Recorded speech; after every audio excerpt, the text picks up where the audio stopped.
কাছে দূরে যে যেখানে আছেন সবাইকে স্বাগত জানাচ্ছি। আমি সুলতানা রহমান।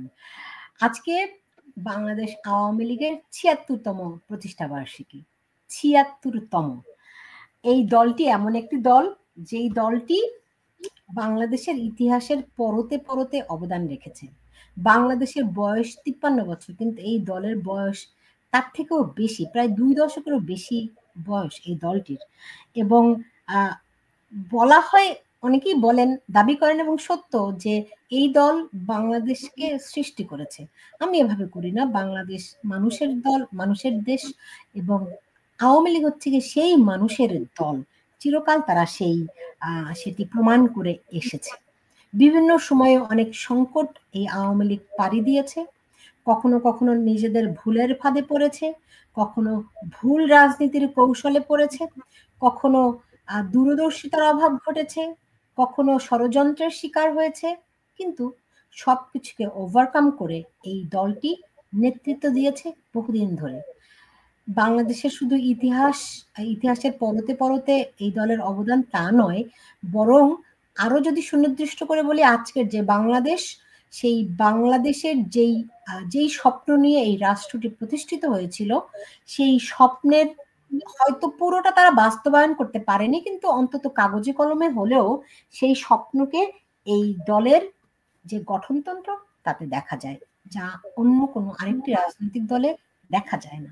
হয়তো তারা সেটির বাস্তবায়ন করতে পারেনি, সেটির হয়তো নানান রকম আলোচনা সমালোচনা হতে পারে, কেন পারেনি, কেন করেনি, ক্ষমতার রাজনীতি, ক্ষমতা নাকি জনতা, এই সমস্ত অনেক বিষয় আসতে পারে। কিন্তু বাংলাদেশের রাজনীতিতে অতীত, বর্তমান এবং ভবিষ্যতে আওয়ামী লীগকে অস্বীকার করার কোনো উপায় নেই। বারবার আমরা দেখেছি যে আওয়ামী লীগকে অস্বীকার করার চেষ্টা করা হয়েছে, বহুবার, অন্তত কয়েক দফায় তাদেরকে নিষিদ্ধ করা হয়েছে। আওয়ামী লীগ পাকিস্তান আমলে করেছে, এই বাংলাদেশ আমলে তারা নিষিদ্ধের শিকার হয়েছে। শুধু এখন নয়, এরা সেই ৭৫-এর পরেও আওয়ামী লীগ নিষিদ্ধ হয়েছে। নানান ভাবে এরা সেই বাধা বিপত্তি পাড়ি দিয়ে আজকে ৭৬ বছরে পদার্পণ করেছে।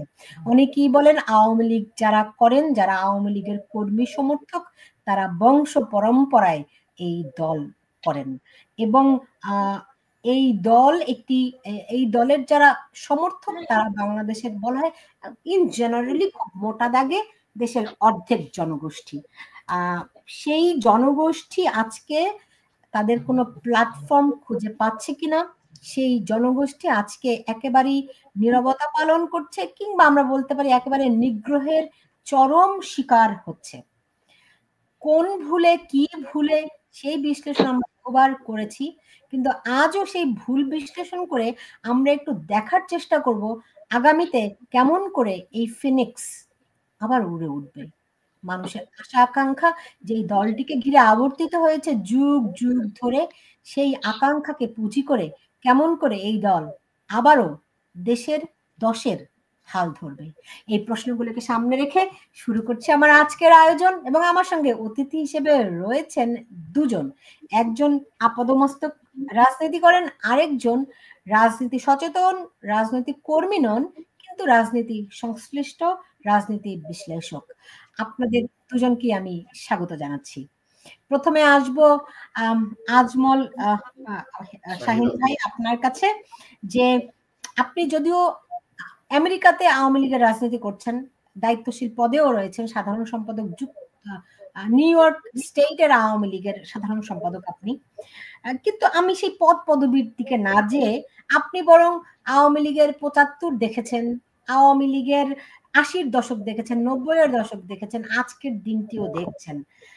কেমন করে আপনি আজকের এখনকার আওয়ামী লীগকে কোন চোখে দেখেন আপনি? ধন্যবাদ আমাকে আমন্ত্রণ জানানোর জন্য। আপনাকে অভিনন্দন জানাই আওয়ামী লীগের একজন হিসেবে। আপনারা ৭৬ বছরে পদার্পণ করেছেন, একজন অভিনন্দন। ধন্যবাদ। আজকের এই দিনটি অত্যন্ত একটি গুরুত্বপূর্ণ দিন বাংলাদেশের ইতিহাসে। ২৩শে জুন বাংলাদেশ আওয়ামী লীগের প্রতিষ্ঠা বার্ষিকী, ৭৬তম প্রতিষ্ঠা বার্ষিকী। আমি শুরুতে সবাইকে, আপনার দর্শক শ্রোতা, আপনার মাধ্যমে সবাইকে বাংলাদেশের প্রাচীনতম রাজনৈতিক দল বাংলাদেশ আওয়ামী লীগের ৭৬তম প্রতিষ্ঠা বার্ষিকী উপলক্ষে অনেক অনেক শুভেচ্ছা জানাচ্ছি প্রবাস থেকে। দেখুন, আওয়ামী লীগের জন্ম 1949 সালের 23শে জুন, এবং আওয়ামী লীগের জন্মলগ্ন থেকেই কিন্তু একটি আওয়ামী লীগের ইতিহাস, সংগ্রামের ইতিহাস, গৌরবের ইতিহাস, ঐতিহ্যের ইতিহাস। আপনি যে আজকে নামটি দিয়েছেন, বারবার জেগে ওঠা ফেনিক্স, আপনাকে অসংখ্য ধন্যবাদ দিই। এবং আমার যে সহ আলোচক আলমগীর ভাই, তিনি একজন জ্ঞানী মানুষ, আমি সবসময় ওনার টক শো দেখি, এবং আপনার যে ভূমিকা, এই যে এই সময় যে আপনি যে বিভিন্ন টক শোতে যেভাবে আপনার সুচ্চার, এবং এই যে 5ই অগাস্টের পরেও না, এর আগেও আমি দেখেছি আপনার সংগ্রামী ভূমিকা বিভিন্ন ইস্যুতে এবং প্রবাসে থেকে, এবং আপনাকে অসংখ্য ধন্যবাদ জানাচ্ছি। দেখুন, যে আওয়ামী লীগের জন্মলগ্ন থেকেই কিন্তু, আওয়ামী লীগের জন্ম যদি 49 সালে, আওয়ামী লীগের জন্ম পর থেকেই কিন্তু আওয়ামী লীগ বায়ান্নর ভাষা আন্দোলনে নেতৃত্ব দিয়েছে। 66 বিশেষ করে আওয়ামী লীগ 1955 সালে বাংলাদেশ আওয়ামী লীগের জন্ম হয়েছিল বাংলাদেশ আওয়ামী মুসলিম লীগ নামে। তখন কিন্তু তৎকালীন নেতৃবৃন্দরাই কিন্তু হোসেন সৈয়দ সোহরাওয়ার্দী, মৌলানা ভাসানী, বঙ্গবন্ধু শেখ মুজিব সহ আওয়ামী লীগের নেতৃবৃন্দরাই কিন্তু সিদ্ধান্ত, যে স্বপ্ন নিয়ে আওয়ামী লীগ জন্ম দিয়েছিলেন, মাত্র 49 থেকে 55 সালে এসে কিন্তু আওয়ামী লীগ তার নামটি চেঞ্জ করে, যেটাতে আওয়ামী লীগকে একটি অসাম্প্রদায়িক দল হিসেবে রূপান্তরিত করার জন্য 1955 সালে আওয়ামী মুসলিম লীগ থেকে মুসলিম শব্দটিকে বাদ দিয়ে একটি অসাম্প্রদায়িক আওয়ামী লীগ গঠন করার জন্য। যেহেতু বাংলাদেশে হিন্দু, বৌদ্ধ, খ্রিস্টান সবাইকে নিয়ে, আওয়ামী লীগ কিন্তু সবাইকে নিয়ে চলার জন্য আওয়ামী লীগ একটি জাতীয়তাবাদী চেতনায় মানুষকে উদ্বুদ্ধ করার জন্য বায়ান্নর ভাষা আন্দোলন, এবং আওয়ামী লীগের নেতৃত্বেই কিন্তু আওয়ামী লীগের পক্ষ থেকে 1966 সালে 6 দফা পেশ করা হয়েছিল। সেই 6 দফার আন্দোলনের, স্বাধিকার আন্দোলন থেকে পরবর্তী 71 মুক্তিযুদ্ধ, এখানে মাঝখানে 1958 সালে এই যে আইয়ুব খান সাহেব বাংলাদেশ আওয়ামী লীগকে, তৎকালীন পূর্ব পাকিস্তান আওয়ামী লীগকে কিন্তু নিষিদ্ধ ঘোষণা করেছিলেন। এবং ঠিক এই যে আপনি যে নামটা দিয়েছেন, ভার জেগে ওঠা, আইয়ুব খান সেই যে নিষিদ্ধ করার পর কিন্তু এই যে ফিনিক্সের মতো আওয়ামী লীগ ঘুরে দাঁড়িয়েছিল, এবং বঙ্গবন্ধুকে যিনি 1958 সালে তারা আগরতলা ষড়যন্ত্র মামলায় ফাঁসির কাস্টে নেওয়া হয়েছিল, ঠিক ইয়া খানও যেভাবে 1971 সালে 25শে মার্চ 1971 সাল 6 দফা আন্দোলন, 69 গণ অভ্যুত্থান, 70 নির্বাচনে কিন্তু আওয়ামী লীগ নির্ভোগ সংখ্যাগরিষ্ঠতা অর্জন করে। যখন সংখ্যা অর্জন করে, তখন আওয়ামী লীগের হাতে ক্ষমতা হস্তান্তর না করে ইয়া খান সাহেব তিনি কি করলেন, তিনি নিরস্ত্র বাঙালির উপরে ঝাঁপিয়ে পড়লেন, পাকিস্তানের আমাদের উপরে ঝাঁপিয়ে পড়লো। তখন 25শে মার্চে প্রথম পরে বঙ্গবন্ধু যখন স্বাধীনতা ঘোষণা দিলেন, ইয়া খান সেই একইভাবে আইয়ুব খানের মতো এখানে আওয়ামী লীগকে নিষিদ্ধ ঘোষণা করলেন। কি হলো না, আওয়ামী লীগ সেই নিষিদ্ধ আওয়ামী লীগ আরো ফনিক্সের মতে যে ঘুরে দাঁড়ালো, এবং 70-এর মহান মুক্তিযুদ্ধের নেতৃত্ব দিয়ে আওয়ামী লীগ 9 মাস সংগ্রামের মাধ্যমে 30 লক্ষ শহীদ, 2 লক্ষ মা বোনের ইজ্জতের বিনিময়ে আমরা স্বাধীনতা এনে দিল। স্বাধীনতা আনার পর কিন্তু আওয়ামী লীগ কিন্তু একটি 3.5 বছরের মাথায় বঙ্গবন্ধু বাংলাদেশ একটি স্বাভাবিক অবস্থায় একটা যুদ্ধ বিধ্বস্ত দেশকে ফিরে নিয়ে এসেছিলেন। একটি ষড়যন্ত্রের মাধ্যমে বঙ্গবন্ধুকে হত্যা করা হলো। বঙ্গবন্ধু হত্যা করার পর কিন্তু আপনি উল্লেখ করেছেন একটি, বঙ্গবন্ধু হত্যা করার 75-এর পরে কিন্তু বঙ্গবন্ধু এবং আওয়ামী লীগকে নিশ্চিহ্ন করার চেষ্টা করা হয়েছিল। ঠিক ধারাবাহিকতার পর বঙ্গবন্ধুর কন্যা জননেত্রী শেখ হাসিনা বাংলাদেশে ফিরে আসলেন। খুব তাড়াতাড়ি ভোট এবং ভাতের অধিকারের দাবিতে বঙ্গবন্ধু কন্যা জননেত্রী শেখ হাসিনা বাংলাদেশে ফিরে এসে তিনি বাংলার মানুষের মন জয় করতে পারলেন। তিনি 96 সালে ক্ষমতায় আসলেন। তিনি বাংলাদেশের অন্ন, বস্ত্র, বাসস্থান, চিকিৎসা সহ বাংলাদেশকে একটি ভালো অবস্থায় নিয়েছিলেন। সর্বোপরি যে 2008 সাল থেকে 2015 সাল পর্যন্ত 25 সাল পর্যন্ত তিনি টানা 4 বার প্রধানমন্ত্রী থাকার পর বাংলাদেশ আওয়ামী লীগের নেতৃত্বে বাংলাদেশকে উন্নয়নশীল দেশে রূপান্তরিত করতে সক্ষম হয়েছিলেন। যখন পৃথিবীতে একটি উন্নয়নের রোল মডেল সৃষ্টি করেছিলেন যে আওয়ামী লীগের নেতৃত্বে, যতবার বাংলাদেশ আওয়ামী লীগ ক্ষমতায় এসেছে, যতবার এসেছে বাংলাদেশ আওয়ামী লীগ কিছু না কিছু বেশি, আওয়ামী লীগের যতবার আওয়ামী লীগ এসেছে বাংলাদেশের যতগুলো অর্জন আপনি যদি দেখেন, যদি আওয়ামী লীগের জন্ম না হতো কিন্তু বাংলাদেশ আদৌ স্বাধীন হতো কি হতো না। বাংলাদেশ আওয়ামী লীগের নেতৃত্বে কিন্তু আমরা একটি স্বাধীন সার্বভৌম বাংলাদেশ পেয়েছি। বাংলাদেশ আওয়ামী লীগের জন্ম হয়েছিল বিধায় কিন্তু আমরা একটি সংবিধান পেয়েছি। আওয়ামী লীগের জন্ম হয়েছিল বলে আমরা একটি আমার সোনার বাংলা, আমার জাতীয় সঙ্গীত পেয়েছি। আওয়ামী লীগের জন্ম হয়েছিল বিদ্যুৎ আমরা একটা লাল সবুজের পতাকা পেয়েছি। আজকে 2005 সালে একটি ষড়যন্ত্রমূলক ভাবে আওয়ামী লীগের কে মেটিকুলাসলি ডিজাইন করে দেশি এবং বিদেশি চক্র একটা মিথ্যাচার করে, সামাজিক ইউটিউব, ফেসবুক ব্যবহার করে যে আওয়ামী লীগকে একটি আজকে ক্ষমতাচ্যুত করা হয়েছে। এবং বাংলাদেশের মানুষ কিন্তু বুঝতে পেরেছে। আপনি দেখেন কিছু মানুষ কিন্তু এই যে 5ই অগাস্ট কিভাবে কি ঘটেছিল সবকিছু বেরিয়ে আসতেছে মেটিকুলাসলি ডিজাইন করে। আমার দৃঢ় বিশ্বাস, আমি প্রবাস থেকে যা দেখতে পাচ্ছি, গতকালকে বঙ্গবন্ধুর কন্যা বাংলাদেশ আওয়ামী লীগের সভানেত্রী জননেত্রী শেখ হাসিনা যুক্তরাষ্ট্র আওয়ামী লীগ আয়োজিত বিশ্বের রাজধানী হিসাবে খ্যাত ম্যানহাটন টাইম স্কয়ারে তিনি ভার্চুয়ালি উপস্থিত হয়েছিলেন। জননেত্রী শেখ হাসিনা বক্তব্যে কিন্তু দেশের মানুষকে এবং প্রবাসীদেরকে আহ্বান জানিয়েছেন ঘুরে দাঁড়াবার জন্য, যে আজকের বর্তমান যে অন্তর্বর্তীকালীন অবৈধ অসাংবিধানিক ইউনূস সরকার সম্পূর্ণভাবে রাষ্ট্র পরিচালনায় সর্বক্ষেত্রে ব্যর্থতা। দেশে আন্তর্জাতিকভাবে সর্বশেষ তিনি ব্রিটেনে সফর করেছেন, প্রধানমন্ত্রীর সাথে দেখা করতে পারেন নাই ব্রিটেনের। ঠিক একইভাবে কাতারে গিয়েছিলেন, কাতারের আমিরের সাথে দেখা করতে পারেন নাই, এবং সম্পূর্ণভাবে দেশের অর্থনীতি, দেশে কোনো কিছু হচ্ছে না। জননেত্রী শেখ হাসিনা কিন্তু এই কালকের যে আওয়ামী লীগের প্রতিষ্ঠা বার্ষিকীতে আপনি যে আজকে যে বারবার জেগে ওঠা ফেনিক্স ৭৬ বছর আওয়ামী লীগকে যে নামকরণ দিয়েছেন, জননেত্রী শেখ হাসিনা সেই একই ভাষায় বলেছেন আওয়ামী লীগকে এখন ঘুরে দাঁড়াতে হবে। কে কোথায় কার নেতৃত্বে কিভাবে দাঁড়াবেন সেটা কথা নয়। এবং 19৭৫ সালে 15ই আগস্ট যেভাবে মানুষ দাঁড়িয়েছিলেন, একেবারে তৃণমূল পর্যায় থেকে মানুষ দাঁড়িয়েছিলেন। আশা করি খুব তাড়াতাড়ি এই আওয়ামী লীগের এই প্রতিষ্ঠাবার্ষিকী পালন কিন্তু আসলে এটা আনুষ্ঠানিকতা, কিন্তু প্রতিষ্ঠাবার্ষিকী পালন মূল উদ্দেশ্যই হলো আমাদের প্রতিষ্ঠাতার যে স্বপ্ন নিয়ে এই দল গঠন করেছিলেন সেই স্বপ্ন নিয়ে অঙ্গীকারবদ্ধ হওয়া, এবং এই দিনে প্রতিষ্ঠাবার্ষিকীতে শপথ গ্রহণ করা। আসলে তো প্রতিষ্ঠাবার্ষিকী পালন করার মূল উদ্দেশ্য হলো ভবিষ্যতে সামনে রেখে একটি শপথ গ্রহণ করা। এবারকার জননেত্রী শেখ হাসিনা গতকালকে টাইম স্কয়ারে যুক্তরাষ্ট্র আওয়ামী লীগ আয়োজিত তিনি মানুষকে আহ্বান জানিয়েছেন, আপনারা ঘুরে দাঁড়ান, এবং এই অবৈধ সরকার কোন অবস্থাতেই রাষ্ট্র পরিচালনা করতে পারছে না, সর্বক্ষেত্রে ব্যর্থতা। গতকালকে বাংলাদেশে একটি ঢাকা উত্তরা 5 নম্বর সেক্টরের একজন বাংলাদেশের একজন নির্বাচন কমিশনার, যিনি সাংবিধানিকভাবে অত্যন্ত একটি জাতীয় ব্যক্তিত্ব, তাকে যেভাবে নাজেহাল করা হয়েছে, এটা পৃথিবীতে কোন দেশে এই ধরনের ঘটনা ঘটে না। যদি আজকে এই অবৈধ সরকার, অসাংবিধানিক সরকার, অনির্বাচিত সরকার, অগণতান্ত্রিক সরকার ডক্টর ইউনূসের সরকার থাকে, তাহলে বাংলাদেশের যেভাবে পুলিশকে যেভাবে ধ্বংস করা হয়েছে 5ই আগস্টের পর, বাংলাদেশ পুলিশ এখন ঘুরে দাঁড়াতে পারে না। বাংলাদেশের পুলিশের সামনে যেভাবে একজন চিফ নির্বাচন কমিশনারকে, ইলেকশন কমিশনার কিভাবে হেনস্থা করা হচ্ছে, পুলিশ নির্বাচন থাকিয়ে আসছে, ঠিক একইভাবে বাংলাদেশের প্রশাসনকে তিনি যাকে করা হয়েছে তিনি একজন প্রশাসনিক কর্মকর্তা। আমরা আশা করি বাংলাদেশের মানুষ এইসব জিনিসের প্রতিবাদ করতে আসবে। আপনি জানেন যে বাংলাদেশের সবচেয়ে বড় গৌরবোজ্জ্বল আমাদের নিয়ে বাংলাদেশ সেনাবাহিনী, বাংলাদেশের স্বাধীনতা সার্বভৌমত্বের প্রতীক। আজকে বাংলাদেশ সেনাবাহিনী এবং অন্তর্বর্তীকালীন সরকার এবং সেনাবাহিনীকে মুখোমুখি করা হচ্ছে, অনেক সব ব্যাপারে তারা দ্বিমত পোষণ করছেন। এতে করে যদি ইতিমধ্যে পুলিশকে যদি ধ্বংস করা হয়েছে, আজকের এই প্রশাসনকেও ধ্বংসের দ্বার বলতে নেওয়া হচ্ছে, যদি আমাদের সেনাবাহিনীকে যদি ধ্বংস করা হয়, বাংলাদেশকে একটি সম্পূর্ণভাবে অকার্যকর ব্যর্থ রাষ্ট্রে রূপান্তরিত হবে।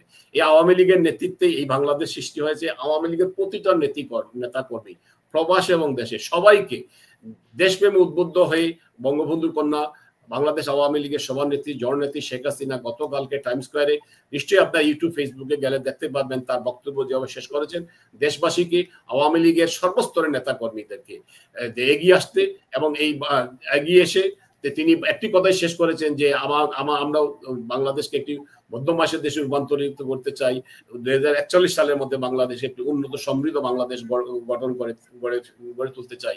তাই আসুন আমরা সবকিছু বলে যে মুক্তিযুদ্ধের চেতনার বিশ্বাসী সকল মুক্তিযোদ্ধা, প্রগতিশীল রাজনৈতিক দল সহ সবাইকে প্রতিষ্ঠাবার্ষিকী তিনি আহ্বান জানিয়েছেন যেন আবারও 1971 সালে যেভাবে চেতনায় যেভাবে মানুষ ঘুরে দাঁড়িয়েছিলেন, ঠিক জননেত্রী শেখ হাসিনা বাংলাদেশে প্রত্যাবর্তনের পর যেভাবে 1996 সালে যেভাবে তিনি জননেত্রী শেখ হাসিনা ঘুরে মানুষ সমর্থন দিয়েছিলেন, ঠিক একইভাবে আওয়ামী লীগের নেতৃত্বে সবাইকে এগিয়ে আসার আহ্বান জানিয়েছেন। আমি খুব দৃঢ় বিশ্বাস জননেত্রী শেখ হাসিনা গতকালকের যে ভাষণ, যদিও আমাদের সাউন্ডটা খুব ভালো ছিল না, আপনারা যদি তিনি আজকেই কিন্তু যুক্তরাজ্য আওয়ামী লীগ আয়োজিত তিনি এক বক্তব্য দেবেন ভার্চুয়ালি, নিশ্চয়ই সেখানে আরো ভালো করে এই জিনিসগুলো আসবে আমাদের। যাক, আপনি অনেকক্ষণ বলেছেন, হ্যাঁ সবই পুরনো কথা, নতুন একটি কথাও বলেননি। এখন যেটি হয়েছে, আমি তানভীর ভাই আপনার কাছে আসার আগে, ভাই আপনারা যেই আয়োজনগুলো করেন, ধরেন টাইমস স্কয়ারে কালকে কি হলো, আমার খুব দেখার আকাঙ্ক্ষা ছিল। আমি দেখলাম কোথায় আপনাদের এটার কোনো লাইভ হয়েছে? অবশ্যই লাইভ হয়েছে তো। কোথায়? সাখাওয়াত হোসেন সেলিম, যেটা যেটা ইউএস বাংলা নিউজ, যেটা তিনি সম্পূর্ণভাবে কভার দিয়েছেন। তিনি তো আমাদের নিউ ইয়র্কের একজন, নিউ ইয়র্কের তিনি সর্বধর্মীয়, তিনি আমাদের সকলের কাছে গ্রহণযোগ্য। তিনি তার ব্যাপারে কোন দলের I like him very much. আমি তো সেলিম ভাইকে খুবই লাইক। আমার কথা শুনেন, আমি কোন নিউজ মিস করলে আমি দেখি আচ্ছা সেই সেলিম ভাই কি করেছেন, এটা আমি তাকেও বলি সবসময়। That's one thing. তো এটা ওনার একটা ব্যক্তিগত প্রতিষ্ঠান, কিন্তু প্রাতিষ্ঠানিক প্রতিষ্ঠান বলতে যা বোঝায়, আপনি কি এরকম কোথাও করেছেন?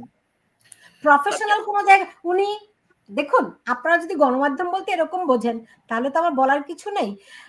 আমি আশা করি তানভীর ভাই আপনি এর মধ্যে থেকে একটা উত্তর খুঁজে পেয়েছেন আসলে তারা কোন ধরনের প্রচারের কথা বোঝেন, আওয়ামী লীগ কোন ধরনের মানে গণমাধ্যম বলতেই বা কি বুঝেন। নিউ ইয়র্কের মতো একটি জায়গায় যেখানে আমাদের বাংলাদেশি কমিউনিটি পুরো আমেরিকার মধ্যে সবচেয়ে পুরনো কমিউনিটি, মানে মানে অ্যাজ এ কমিউনিটি আমরা পৃথিবীর যত জায়গা আছে নিউ ইয়র্ক হচ্ছে সবচেয়ে প্রাচীন, ধরেন 30-40 বছরের কমিউনিটি আমাদের।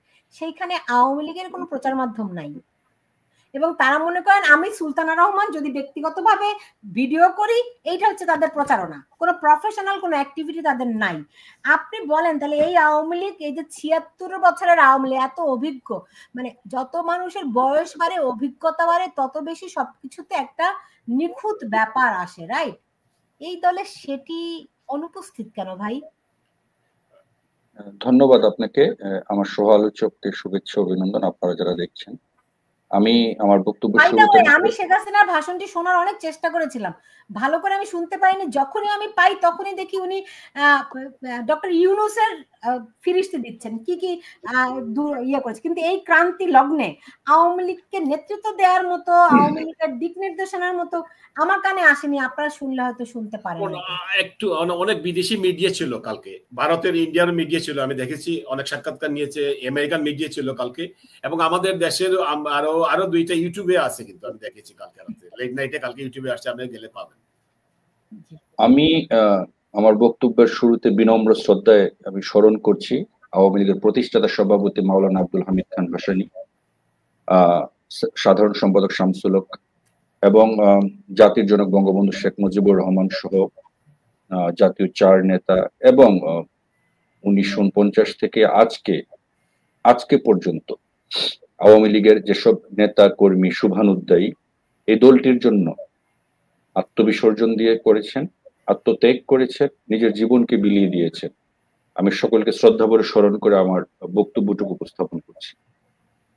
বাংলাদেশ আওয়ামী লীগের সাথে ইতিহাস, ঐতিহ্য, গৌরব সবই জড়িত।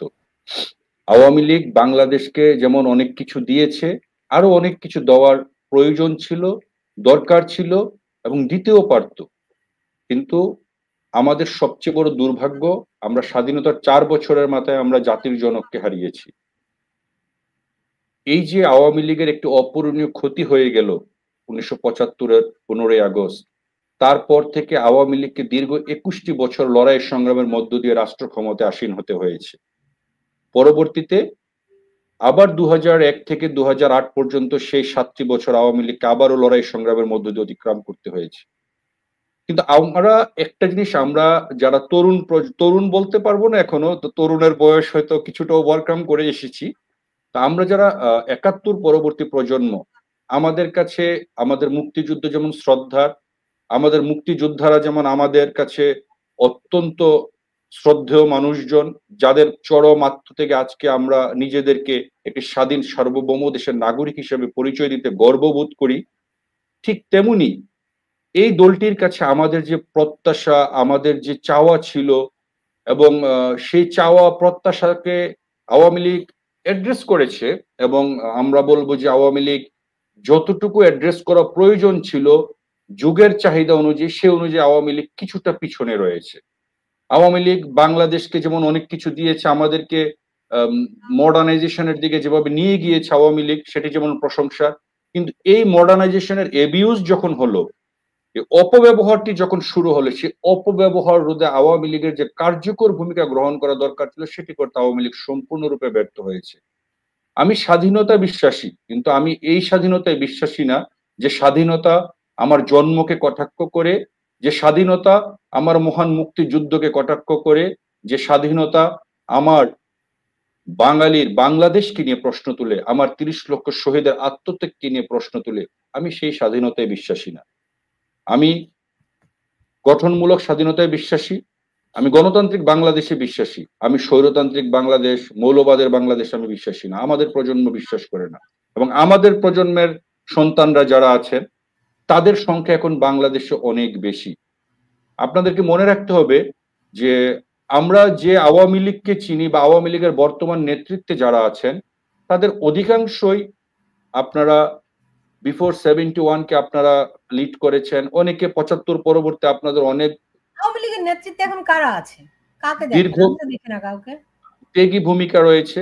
কিন্তু আপনাদের বুঝতে হবে যে জেনারেশনটা তৈরি হয়েছে বর্তমানে, এই জেনারেশনের কাছে পৌঁছাতে হলে আওয়ামী লীগকে যে ওয়েতে পৌঁছানো দরকার ছিল, এই জেনারেশনকে অ্যাড্রেস করা দরকার ছিল, সেটি আওয়ামী লীগ করতে ব্যর্থ হয়েছে। এবং আওয়ামী লীগের এই যে সাংগঠনিক দুর্বলতা, এই সাংগঠনিক দুর্বলতাটাই মূলত বাংলাদেশে একটি গুজবের 5ই আগস্ট ঘটাতে সক্ষম হয়েছে এই তথাকথিত জঙ্গি হামলার মাধ্যমে। এবং এর দায়ভার আপনারা অন্যদেরকে যত খুশি দেন, এর প্রধানত দায়ভার আওয়ামী লীগের সাংগঠনিক দুর্বলতা, এবং দ্বিতীয় দায়ভার হচ্ছে সরকার হিসাবে আওয়ামী লীগ আমাদেরকে প্রোটেক্ট করতে ব্যর্থ। আমি এজ এ নাগরিক আমি বলবো যে আমি আওয়ামী লীগের কাছে, আওয়ামী লীগ সরকারের কাছে আমার যেটা প্রত্যাশা ছিল যে আমি এই দেশে 21শে আগস্টের গ্রেনেড হামলা দেখতে চাই না, আমি 63 জেলায় একসাথে বোমা হামলা দেখতে চাই না, আমি এই দেশে 10 ট্রাক অস্ত্র মামলা দেখতে চাই না, আমি দুর্নীতিতে টানা 5 বার শীর্ষ চ্যাম্পিয়ন হওয়ার দেশ আমি দেখতে চাই না। আমরা যে দেশটি দেখতে চেয়েছিলাম, দেশের স্বপ্ন ভিশন 2021 নিয়ে মাননীয় প্রধানমন্ত্রী যে স্বপ্ন বাঙালি জাতিকে দেখিয়েছিলেন, সেই স্বপ্নের বাংলাদেশ যখন আস্তে আস্তে ডিজিটাল বাংলাদেশ, ডিজিটাল থেকে স্মার্ট বাংলাদেশের স্বপ্ন দেখাচ্ছিলেন, সেই স্বপ্নটা কেন আজকে হঠাৎ করে আমাদেরকে থমকে যেতে হলো স্বপ্নের মাঝখানে, সেটা বিশ্লেষণ করার বিষয়। এবং সেটা যদি বিশ্লেষণ করেন, সুলতান আপা যে প্রশ্নটি আজকে উত্থাপিত করেছে যে আওয়ামী লীগের প্রতিষ্ঠা বার্ষিকী আমরা বাংলাদেশে আপনারা পালন করতে পারেননি, কিন্তু বিদেশের মাটিতে যেখানে আওয়ামী লীগের শক্ত অবস্থান রয়েছে সেখানে আওয়ামী লীগের এই প্রতিষ্ঠা বার্ষিকীকে কেন আরো বেশি অনাড়ম্বর হয়নি, আরো বেশি বিশ্ব মিডিয়াকে তাক লাগানো হয়নি, আরো কেন এই আওয়ামী লীগের প্রচার এবং মিডিয়া উইং কেন এইটাকে নিয়ে আরো বিশাল আকারে কথা বলিনি। দেখেন 2009 থেকে 2024 এই দীর্ঘ 15টি বছর আওয়ামী লীগের সকাল হতো বিএনপির বদনাম বলে, ঘুমাতো বিএনপির বদনাম বলে। কি দরকার ছিল? আমাদের রাজনীতি কি প্রতিপক্ষ কি খারাপ করেছে সেটা বলা, না আমাদের রাজনীতিটা হওয়া উচিত আমরা কতটা ভালো করতে পারি। আমাদের উদাহরণ কি হওয়া উচিত না যে আমরা এই দুঃশাসনের বিরুদ্ধে বাংলাদেশকে আমরা এই দিয়েছি। এবং আমরা কেন বারবার মানুষকে মনে করিয়ে দিচ্ছিলাম যে বাংলাদেশে বিএনপি জামাত নামক একটি দল ছিল? কি কারণ ছিল? কারণ বিএনপি জামাতের অপকর্ম জাতি দেখেছে।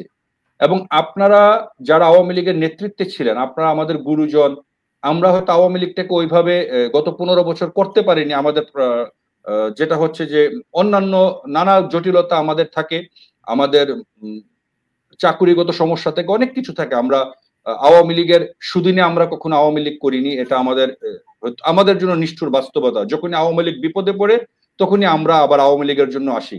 কারণ এই বাংলাদেশ এবং বাংলাদেশের মানচিত্র, বাংলাদেশের স্বাধীনতা, লাল সবুজের পতাকা একমাত্র অক্ষত আওয়ামী লীগের হাতে। এটা চূড়ান্ত সত্য, এটাই বাস্তবতা। 5ই আগস্ট পরবর্তী বাংলাদেশে এটা আজকে প্রমাণিত সত্য।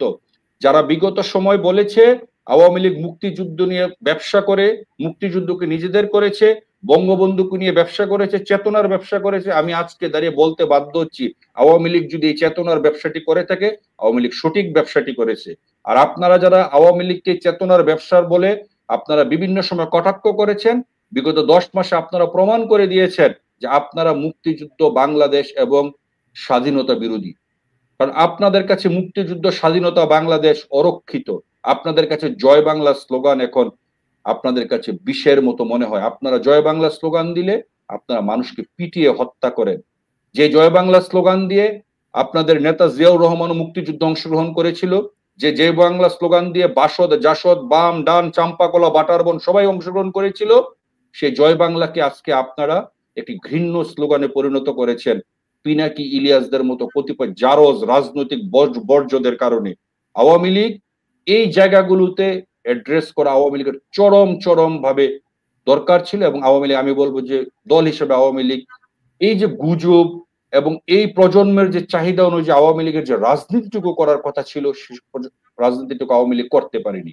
এখন আওয়ামী লীগের যে বিষয়টা হচ্ছে, তারা ইন্টারনাল ফোরামে তাদের ভুলগুলো তারা বিশ্লেষণ করবে। এগুলো আমরা আসলে ওপেন ফোরামে বলার কিছু নাই।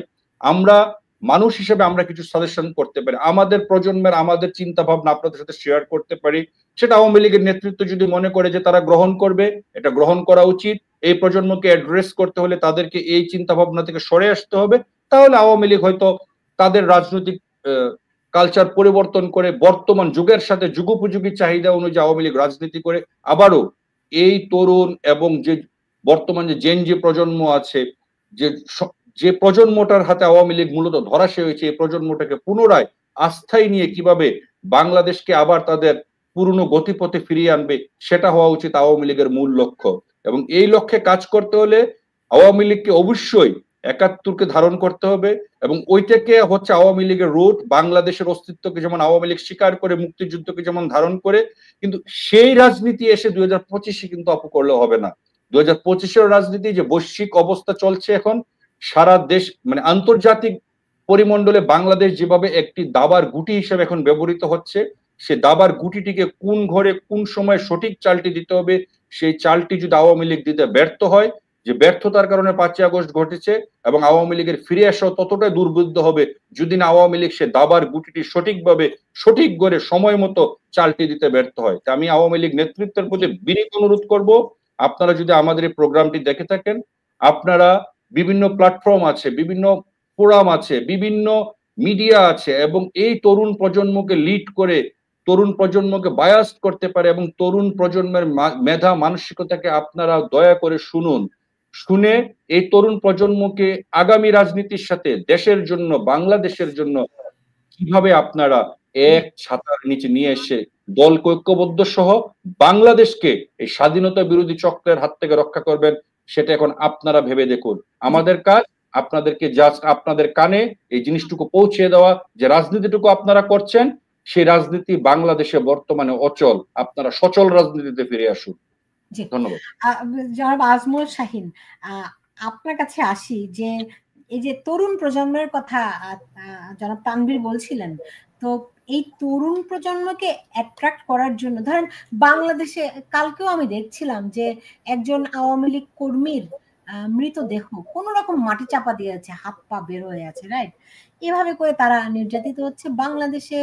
তাও অনেক জায়গায় দেখলাম আওয়ামী লীগের প্রতিষ্ঠা বার্ষিকী হিসেবে বা বার্ষিকীর জন্য তারা বিভিন্ন জায়গায় খাবার দিচ্ছে, বিভিন্ন জায়গায় অনেক কিছু করছে, মানে অতটা বড় করে নাই, ছোট ছোট বিচ্ছিন্নভাবে কিছু কিছু কার্যক্রম চলছে।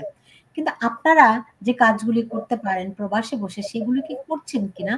এক নাম্বার, করলেও আমি মানে ধরেন আমি সবসময় খোঁজ খবর রাখার চেষ্টা করি, তাও আমি ঠিক মতো দেখতে পাই না। তো মানুষের কাছে পৌঁছাইতে হলে তাদের কাছে যেতে হয়, তারা খোঁজ রাখবে না, তাদের কাছে আপনাকে যেতে হবে, রাইট? সেই রকম উদ্যোগ আপনাদের আছে? অবশ্যই আছে। আপনি তো নিশ্চয়ই জানেন যে নিউ ইয়র্ক একটা মিনি বাংলাদেশ। সমস্ত বাংলাদেশের সমস্ত জেলাগুলোর মানুষ কিন্তু জাতি, মানে উপজাতি, হিন্দু, মুসলিম, বৌদ্ধ, খ্রিস্টান সবাই কিন্তু বাংলাদেশের মানুষ এই নিউ ইয়র্কে বসবাস করেন।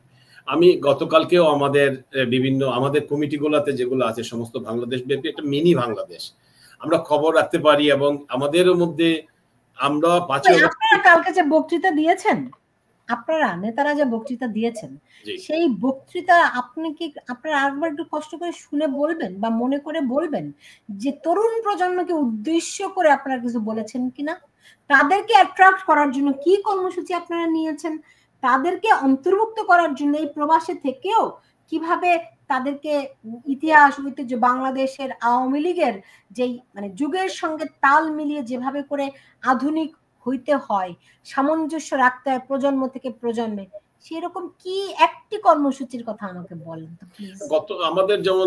আমার কমিটির একজন সম্পাদক মন্ডলী, যিনি অত্যন্ত গুরুত্বপূর্ণ একটা দায়িত্বে, গতকালকে আমাদের হোয়াটসঅ্যাপ গ্রুপ বা বিভিন্ন গ্রুপের মধ্যে সমস্ত বাংলাদেশের বিভিন্ন জেলায় আমরা প্রতিষ্ঠা বার্ষিকীর পোস্টারিং, ব্যানারিং, এগুলা আমাকে সাংগঠনিক দেখানো হয়েছে যে এই জায়গাতে আমরা এই কাজগুলো আমরা করিয়েছি।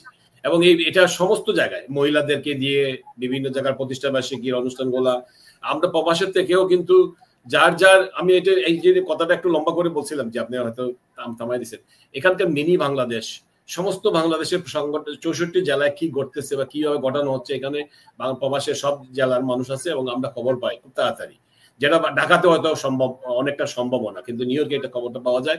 এবং আমি নিজে আজকালকার এমন একটা যুগ এসেছে যে আমরা প্রবাসীরা বা আমাদের প্রবাসের যারা অ্যাক্টিভ, মানে যারা অত্যন্ত সক্রিয়, যারা ফেসবুক ইউটিউবে অন্তত 18 ঘন্টা কাজ করে, যে 5ই অগাস্টের পর কিন্তু আমি আলমগীর ভাই, তানভীর ভাইয়ের সাথে আমি একমত যে 5ই অগাস্ট যে ঘটেছে, যেটা কি যে জিএনজি বা ইউটিউব, ফেসবুক, সামাজিক আর্টিফিশিয়াল ইন্টেলিজেন্স ব্যবহার করে যেভাবে মিথ্যাচার করা হয়েছে, এবং আমরা এই শিক্ষা এই জায়গা থেকে 5ই অগাস্ট থেকে আমরা শিক্ষা নিতে পেরেছি। 5ই অগাস্ট থেকে বিশেষ করে মধ্য জুলাই থেকে শুরু করে 5ই অগাস্ট পর্যন্ত কিভাবে কি ঘটেছিল ফেসবুক, এটা থেকে আমরা কাজ করে যাচ্ছি আমাদের কার্যক্রম। আপনি একটু শেষ করছিলেন, আমাদের একটা আমাদের কিন্তু 2008 সালে যখন আওয়ামী লীগ ক্ষমতায় আসার পর তৎকালীন তথ্যমন্ত্রী আব্দুল মান্নান খান, আওয়ামী লীগের প্রচার সম্পাদক পরবর্তী পর্যায়ে তিনি প্রেসিডিয়াম মেম্বার ছিলেন, তিনি তখন তৎকালীন তথ্যমন্ত্রী থাকা অবস্থায় তিনি যুক্তরাষ্ট্র সফরে এসেছিলেন। তখনই আমরা কিন্তু দাবি আমাদের পক্ষ থেকে, সবাই যুক্তরাষ্ট্র আওয়ামী লীগের পক্ষ থেকে আমরা চেষ্টা করেছিলাম। তিনি একজন তাত্ত্বিক মানুষ এবং রাজনৈতিক ব্যক্তিত্ব, আব্দুল মান্নান খান যিনি ছিলেন প্রচার সম্পাদক, তিনি আমাদেরকে নিয়ে একটা টেলিভিশন খোলার জন্য, পত্রপত্রিকা খোলার জন্য সম্পূর্ণভাবে আমরা এগিয়েছিলাম। এবং তারপরে হঠাৎ করে কি হলো জানি না। এবং আমরা, আপনি যেটা বলছেন যে প্রবাসে বিশেষ করে যে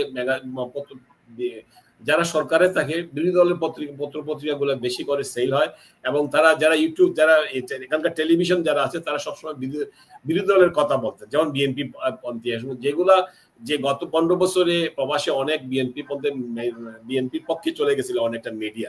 এখন আবার অনেকটা মিডিয়াগুলা এখানকার যেগুলা পত্রপত্রিকা এবং মেইনস্ট্রিম, যেটা 2-1টা টেলিভিশন এখনো তাদের ঢাকা থেকেও তারা পরিচালিত হয়, তারা আমাদের পক্ষে আমরা আনতে পারছি না। আমরা খুব তাড়াতাড়ি, আপনি যেটা বলছেন যে আমাদের আওয়ামী লীগের পক্ষে মুক্তিযুদ্ধের চেতনায় মূল মিডিয়া নিউ ইয়র্ক, এখানে একজন মন্তব্য করেছেন, আপনি দেখেন, শাহনেওয়াজ খান, যে নিউ ইয়র্ক হলো জামাতি আর আওয়ামী লীগ বিরোধী লোকে ভরা। এটাকে অস্বীকার করতে পারেন না? অবশ্যই না। শতকরা, আপনি জানেন, আমি যখন প্রায় 2.5 যুগ আগে আমেরিকাতে এসেছি, আমি এখানকার যা পরিবেশ পেয়েছি, যা বিশেষ করে চার্ড ম্যাকডোনাল্ড, যেটা ব্রুকলেনের, যেটা বাঙালি অধ্যুষিত প্রথম, বা জ্যাকসনাইট, প্রথম অ্যাস্টোরিয়া, জ্যাকসনে তখন হয় নাই, অ্যাস্টোরিয়া এগুলাতে ছিল মানুষের, বা এগুলাতে তখনও ব্রঞ্জ বা জামাইকাতে মানুষ নেই, তখনও শতকরা 80-85% মানুষ একটি অসাম্প্রদায়িক, প্রগতিশীল, ধর্মনিরপেক্ষ রাজনীতি বিশ্বাস করতেন।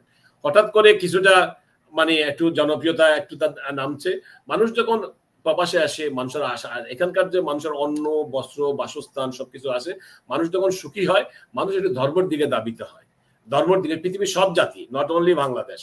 আমি ধর্মের দিকে ধাবিত হতো অন্যায় বা দোষের আর কিছুটা এই কারণে আপনার কথাটা। তানভীর ভাই, আমাকে যদি একটা জিনিস বলেন, ধর্মের দিকে ধাবিত হতো অন্যায় কিছু নয়। আমরা প্রত্যেকটা মানুষই, মানে ধর্মকে যে যেভাবে করে ডিফাইন করে না, কিন্তু রাজনৈতিক ভাবে ধর্মকে ব্যবহার, ধার্মিক হওয়া আর রাজনৈতিক ভাবে ধর্মকে ব্যবহার করা, দুটির মধ্যে তো অনেক বড় ব্যবধান আছে। তো সেই দিক থেকে আওয়ামী লীগ রাজনৈতিক দল হিসেবে, মানে ধরেন প্রবাসীও এই যে গত 10 মাসে তারা কি এমন কিছু করতে পেরেছে দৃশ্যমান, যে তাদের মনে হতে পারে যে ঠিক আছে, দেশে করতে পারছে না, আপনি যেটি বললেন যে কেন প্রবাস থেকে এমন কিছু করা হচ্ছে না, বিশেষ করে নিউ ইয়র্কের মতো জায়গা থেকে, যে দলকে একটা নেতৃত্ব দেওয়ার বিষয় কেন হচ্ছে না সেটি? সুলতানা, আপনার মনে আছে যে এই যে গত 7ই মার্চ যেটা গেল, যেটার উপরে এই বর্তমান অন্তর্বর্তী সরকার খড়গারোপ করেছিলেন, সেখানে কিন্তু সমস্ত মানুষ, আপনারা দেখেছেন ফেসবুকের যে প্রোফাইলগুলো 7ই মার্চের রঙে মানে রঞ্জিত হয়েছিল, সবাই কিন্তু 7ই মার্চটাকে তখন প্রমোট করেছিল। এটা কিন্তু আওয়ামী লীগের অফিসিয়ালি কিন্তু কোনো প্রোগ্রাম ছিল না। কেন করেছে? কারণ এখনো বাংলাদেশে 71কে ধারণ করে মানুষের সংখ্যাটাই বেশি, এবং আমরা প্রকৃত বাংলাদেশকে ওই অবস্থায় দেখতে চাই যে বাংলাদেশ অসাম্প্রদায়িক বাংলাদেশ, যে বাংলাদেশে এই যে ধর্ম নিয়ে হানাহানি রাজনীতিটা, আজকে 2013 সালে জামাত যখন এই নিষিদ্ধের দাবিটা উঠলো, গণজাগরণ মঞ্চের কথা আপনাদের মনে আছে, তখন এই গণজাগরণ মঞ্চের যে জোয়ারটা ছিল, এই গণজাগরণ মঞ্চের ছেলেগুলাকে কি কারণে থামিয়ে দেওয়া হলো, কোন যুক্তিতে, সেই প্রশ্নটা আজকে আওয়ামী লীগের কাছে রাখতে চাই। কেন এই অ্যাক্টিভিস্ট গুলাকে আপনারা হাতে ধরে, মানে জাস্ট নিজেরা ধরে ধরে গলা টিপে হত্যা করেছেন এই তথাকথিত মৌলবাদীদের আশকারার জন্য? আপনারা কি করে ভাবেন যে আপনারা যদি এই দেশে কওমি সনদকে স্বীকৃতি দেন বা হুজুরদেরকে আপনারা মাথায় তুলে নাচেন, এই হুজুররা আপনাদেরকে ভোট দিবে? এই হুজুররা আপনাদের পক্ষে কথা বলবে? আপনাদের কি অতীত থেকে শিক্ষা হয়নি? জাতির জনক বঙ্গবন্ধুকে যে কারণে হত্যাকাণ্ডের শিকার হতে হয়েছিল, সেখানে কি এই মৌলবাদী চক্র জড়িত ছিল না? ধর্মের উস্কানি ছিল না? এই বিষয়গুলো কি 75-এ ছিল না? আপনারা একটা হুচট 75-এ খেয়েছেন, এবং ওই থেকে শিক্ষা আপনাদেরকে ডেফিনেটলি নেওয়া উচিত ছিল যে আপনাদের কাছে বারবার কেন মুস্তাকরা ফিরে আসে, আপনাদের কাছে বারবার কেন এই মীর জাফরের চক্র আপনাদের ছায়ায় ছদ্ম বেশে ঢুকে, কেন আপনাদের মাঝখান থেকে আজকে আওয়ামী লীগকে প্রশ্নবিদ্ধ করে? এই যে অর্জন বাংলাদেশের, গোটা বাংলাদেশে যেদিকে তাকাবেন শুধু অর্জন অর্জন আওয়ামী লীগের, আওয়ামী লীগ ছাড়া কোনো কিছু নাই। আজকে সব অর্জন গুলাকে শুধুমাত্র গুজব এবং মিথ্যা প্রোপাগান্ডার কারণে সাধারণ মানুষের কাছে আজকে প্রশ্নবিদ্ধ হতে হয়েছে।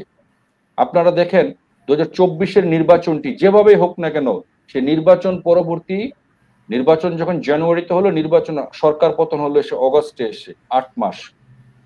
এই 8টি মাসে আপনারা সরকারকে কি একবার দেখেছেন দ্রব্যমূল্য নিয়ে একটি কার্যকর পদক্ষেপ গ্রহণ করতে? যে সাধারণ মানুষ মনে করার যথেষ্ট কারণ ছিল যে আওয়ামী লীগ এবার দ্রব্যমূল্যের লাগামটি টেনে ধরবে।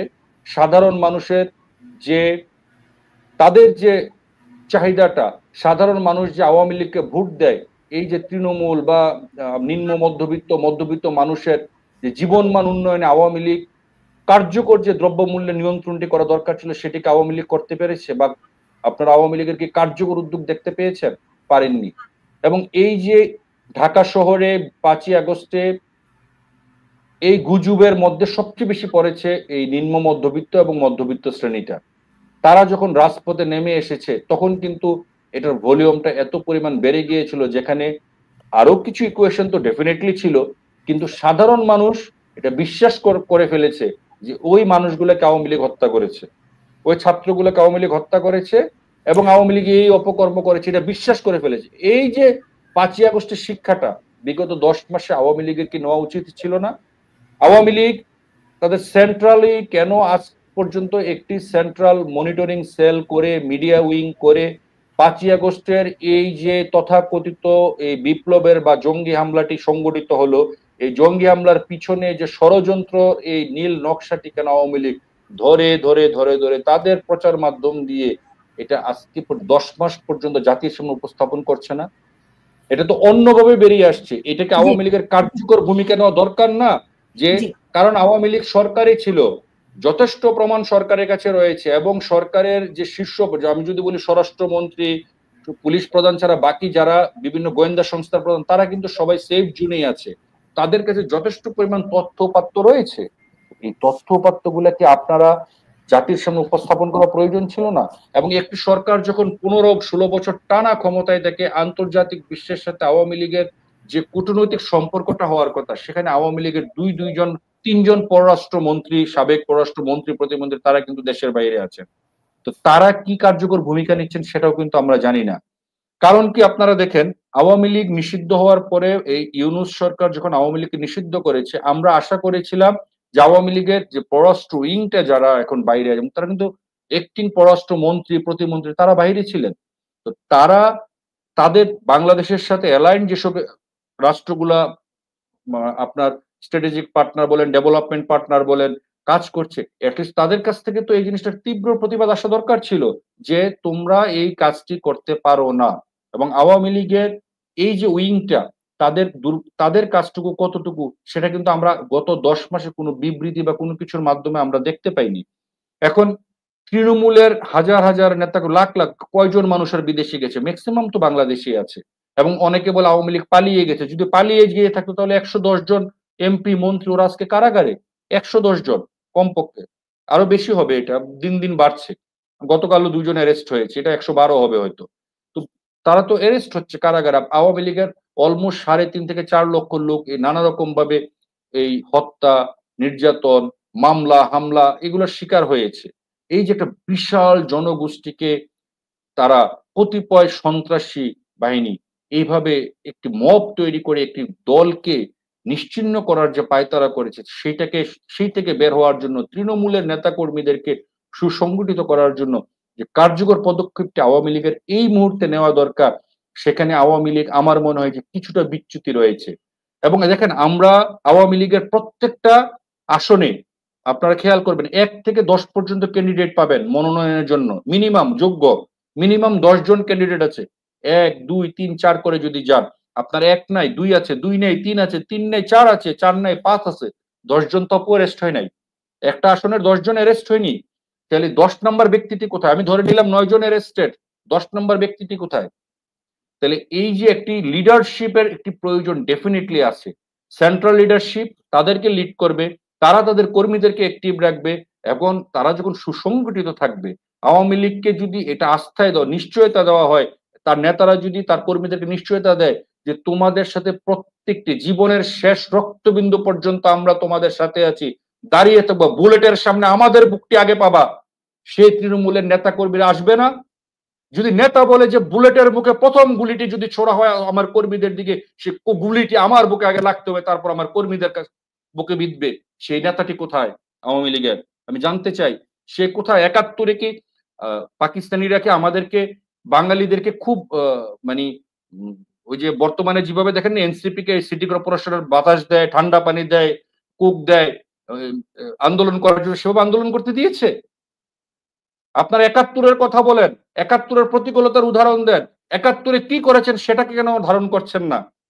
আন্দোলন কিভাবে করতে হয় সেটাকে আওয়ামী লীগকে শিখিয়ে দিতে হবে? আওয়ামী লীগ জানে না আন্দোলন কিভাবে করতে হয়?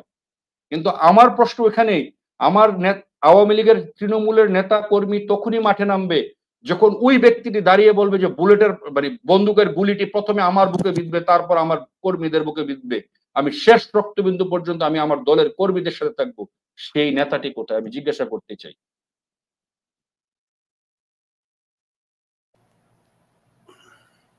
আজমল শাহিন, নিশ্চয়ই আপনার কাছে কোনো উত্তর আছে? অবশ্যই। দেখুন, আজকে তো আসলে 23শে জুন আওয়ামী লীগের প্রতিষ্ঠা বার্ষিকী। আমি ভালো ভালো কথাই বলতে চেয়েছি, আওয়ামী লীগটা ফিনিক্স পাখি, এ ব্যাপারে কোনো সন্দেহ নেই। বাংলাদেশের আগামী 100 বছরে বঙ্গবন্ধুর কন্যা জননেত্রী শেখ হাসিনার মতো একজন নেতৃত্ব আসবে কি আসবে না আমি আশা করি। কারণ শেখ হাসিনার যে গত 14 বা 15 বছরের একটা রাজনৈতিক দল গঠিত হয়, জনমত তৈরি করে রাষ্ট্র ক্ষমতায় যায়। রাষ্ট্র ক্ষমতায় যাওয়ার পর অন্যতম প্রধান দায়িত্ব হলো একটি দেশের আইন শৃঙ্খলা পরিস্থিতি স্বাভাবিক রাখা, পলিটিক্যাল স্টেবিলিটি। যদি কোনো একটি দেশের রাজনৈতিক স্থিতিশীলতা না থাকে, অর্থনৈতিক উন্নয়ন সম্ভব নয়। এবং বঙ্গবন্ধুর কন্যা জননেত্রী শেখ হাসিনা আওয়ামী লীগের নেতৃত্বেই কিন্তু এই স্থিতিশীলতা রাখতে পেরেছিলেন বিদায় বাংলাদেশকে একটি মধ্যমায়ের দেশে রূপান্তরিত, উন্নয়নশীল দেশে রূপান্তরিত করতে সক্ষম হয়েছিল। 2026 সালে বাংলাদেশ উন্নয়নশীল দেশে রূপান্তরিত করতে সক্ষম হয়েছিল। এটা বিশ্বের একটা রোল মডেল ছিল শেখ হাসিনার নেতৃত্বে। এবং আওয়ামী লীগ কিন্তু এই যে আওয়ামী লীগ আজমল ভাই, একটা বিষয় আমি আপনাকে বিনয়ের সাথে একটু মানে জাস্ট আপনার কথার মাঝখানেই ঢুকি। আওয়ামী লীগের মানে মাননীয় প্রধানমন্ত্রীর পারফরমেন্স নিয়ে জনগণের কোনো প্রশ্ন নাই, এটা আমি আপনাকে ক্লিয়ারলি বলি। নেতাদের গ্রহণযোগ্যতা না থাকতে পারে, কিন্তু as a prime minister Sheikh হাসিনার জনপ্রিয়তা আওয়ামী লীগে এখন বরং মানে কোনো কালেই কম ছিল না, বরং বেড়েছে। এটা আমরা এই যে ভুলটা আমরা করছি, এই যে ভুলটাতে আমরা এখনো আছি। শেখ হাসিনা কিন্তু এসে চিটাগং, কুমিল্লা, রংপুর, দিনাজপুর, ঠাকুরগাঁও বা 64 ডিস্ট্রিক্টে ব্যক্তি শেখ হাসিনা দাঁড়াতে পারবেন না। সেখানে দরকার আপনাদের মতো নেতৃত্বরা। আমরা আশা করি কি আপনাদের কাছ থেকে আমরা সেই মানে গার্ডিয়ানশিপটা এক্সপেক্ট করি। কারণ আপনারা যদি ফিরে আসতে হয়, বারবার জেগে ওঠার যে বিষয়টা আপনারা বারবার বলছেন, জেগে যদি উঠতে হয়, ফিনিক্স পাখি শেখ হাসিনা একা না, কারণ শেখ হাসিনার সাথে ফিনিক্স পাখি হতে হলে শেখ হাসিনার একা ফিনিক্স পাখি হয়ে উনি দলটাকে টেনে তুলতে পারবেন না। এখানে দরকার এক ঝাঁক ফিনিক্স পাখি, এবং ওই এক ঝাঁক ফিনিক্স পাখি যে বাংলার আকাশ দিয়ে যখন উড়ে যাবে, তখন এই ফিনিক্স পাখিগুলোকে দেখে লাখো লাখো ফিনিক্স পাখি তখন একসাথে হয়ে তখন একটি ঢল তৈরি হবে। তাই আমি মনে করি আপনারা যারা তৃণমূল নেতৃত্ব লোকালি বা গার্ডিয়ানশিপের ভূমিকায় আছেন, তারা শেখ হাসিনা উনি যে কর্মকাণ্ড করেছেন তার হাতকে শক্তিশালী করতে হলে আপনাদের কি ভূমিকা আছে সেটা আমরা একটু জানতে চাই। এই জায়গায় আমি আসছিলাম, আমাকে আপনি থামাই দিছিলেন। যাই হোক, আমি 1979 আমি সরি আমি একটু ইন্টারফেয়ার করছি, আমি একটু যুক্ত করছি যে তানভীর হায়দার ঠিকই বলছেন যে শেখ হাসিনাকে নিয়ে কোনো প্রশ্ন নেই। কেন বলছি কথাটি, আমি যতখানি খবর পাই, যতখানি খবর রাখি এবং কর্মীদের সঙ্গে যতখানি কথা হয়, তাতে তারা বলেন যে শেখ হাসিনা ছাড়া তারা আর কারো লিডারশিপ এখন মানতে রাজি নয়, তারা কারো কথা শুনতে রাজি নয়। এমনকি আপনারা জানেন ওবায়দুল কাদের যখন প্রথম বিবৃতি দিলেন, কর্মীরা তীব্র প্রতিক্রিয়া জানিয়েছে। আমরা নানক ভাইকে দেখলাম, কর্মীরা তীব্র প্রতিক্রিয়া জানিয়েছে। তারা শেখ হাসিনা ছাড়া আর কারো কথা শুনতে চায় না। কিন্তু সেই শুনতে না চাওয়াটার পেছনে নিশ্চয় অনেক কারণ আছে, এবং এই যে কর্মীরা যে শুনতে চায় না, এটি কি মানতে রাজি আছে এই নেতৃত্ব? না, শুনুন, শেখ হাসিনার গ্রহণযোগ্যতা তো তিনি উল্লেখ করলেন এবং দেশবাসী জানে যে আওয়ামী লীগের মানুষ শেখ হাসিনায় আস্থা, সংখ্যক শুধু আওয়ামী লীগ না, দেশবাসীও শেখ হাসিনার আস্থাশীল। এবং আমি দৃঢ় বিশ্বাস যে কোনো অবস্থাতে শেখ হাসিনার জনপ্রিয়তা কমে নাই এবং বরঞ্চ ইদানিং কালে বেড়েছে। আমি আসল প্রসঙ্গটাতে আসি, আমার ব্যক্তিগত অভিজ্ঞতা। আমি বঙ্গবন্ধু 15ই আগস্ট বঙ্গবন্ধুকে হত্যা করার পর যে পরিস্থিতি সৃষ্টি হয়েছিল, আর 5ই আগস্টের পর যে পরিস্থিতি, আপনি যদি দুইটাকে আমার 1979-এ একটি কলেজ ছাত্র সংসদ নির্বাচনের বাস্তব অভিজ্ঞতা, বঙ্গবন্ধুকে হত্যা করার পর আওয়ামী লীগের শীর্ষস্থানীয় 90% নেতা কিন্তু মোস্তাকের মন্ত্রী পরিষদে শপথ গ্রহণ করেছিলেন, এবং পরবর্তী পর্যায়ে এই সব যারাই শপথ গ্রহণ করেছিলেন অনেকে আওয়ামী লীগের সাথে ছিলেন না, অনেকেই। আমার নিজের অভিজ্ঞতা, আমি 79 থেকে সক্রিয় রাজনীতির সাথে জড়িত, ছাত্র সংসদ নির্বাচনে যখন নির্বাচিত হয়েছিলাম, তারপরে থেকে আমি দেখেছি যে 15ই আগস্টের পর তারা যারা আওয়ামী লীগের নেতৃবৃন্দরা যেভাবে যে দায়িত্বটুকু পালন করার কিন্তু পালন করে নাই। সেই সময় 16-17 বছরের একজন যুবক ছাত্র হিসাবে বা যুবক হিসাবে আমরা যারা এগিয়ে এসেছিলাম, আমরা কিন্তু ক্ষেত্র সৃষ্টি করেছিলাম ছাত্রলীগে। বাংলাদেশ ছাত্রলীগের নেতা কর্মীরা সমস্ত বাংলাদেশে ও বঙ্গবন্ধুর কন্যা জননেত্রী শেখ হাসিনার দেশে প্রত্যাবর্তনের ক্ষেত্র সৃষ্টি করেছিলাম যে এই ছাত্রলীগ। আমি মনে করি যে এখানে আওয়ামী লীগের, আমার তো বাস্তব অভিজ্ঞতা, আমি নিজে আমার উপজেলা 1979-এ 39 জন জাতীয় সংসদ নির্বাচিত হয়েছিলেন। আমার এলাকা মৌলভীবাজার 1, তৎকালীন সময় একজন সিরাজুল ইসলাম একজন শিক্ষক ছিলেন, তিনি নির্বাচিত হয়েছিলেন। আমরা কিভাবে নির্বাচিত হয়েছিলাম, আমি তো আমার উপজেলা থেকে, আমরা তৎকালীন সময় আওয়ামী লীগের নেতৃবৃন্দ আমরা সামনে পাই নাই। আপনাদেরকে এটা বুঝতে হবে। এখন মন্ত্রী, এমপি, স্পিকার, এমপি, জেলা পরিষদ চেয়ারম্যান, উপজেলা চেয়ারম্যান, জেলা আওয়ামী লীগের ভেন সেক্রেটারি, এখন যারা আছেন অনেক টাকা পয়সার মালিক হতে পারেন, কিন্তু আমরা কিন্তু তৎকালীন সময় কোনো আওয়ামী লীগের নেতাদের পাই নাই। আমরা ছাত্রলীগের ওই গ্রামের ছেলেরা একত্রিত হয়েছি, থানা লেভেলে এসেছি, থানা লেভেল থেকে আমরা জেলা লেভেলে এসেছি, জেলা লেভেল থেকে জাতীয় পর্যায়ে পৌঁছার সৌভাগ্য আমার হয়েছে, আমি দেখেছি।